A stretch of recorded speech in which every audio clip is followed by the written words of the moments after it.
আসসালামু আলাইকুম দর্শক, আমার ভুট্টার জমিতে কলার চাষ। ভুট্টা প্রায় পরিপক্ক হওয়ার সময় আমি কলাটা লাগিয়েছিলাম।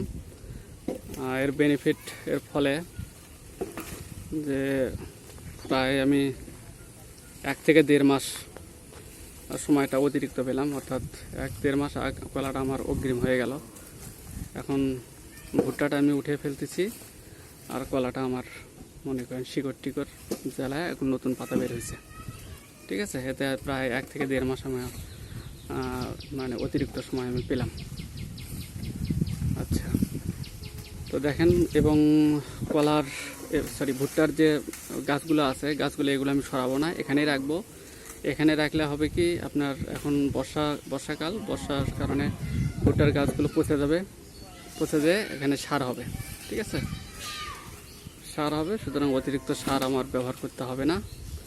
ঠিক আছে, ভিডিওটি ভালো লাগলে চ্যানেলটি সাবস্ক্রাইব করবেন এবং শেয়ার করবেন। দর্শক, আপনাদেরকে ভিডিওটি দেখার জন্য অসংখ্য ধন্যবাদ। আসসালামু আলাইকুম।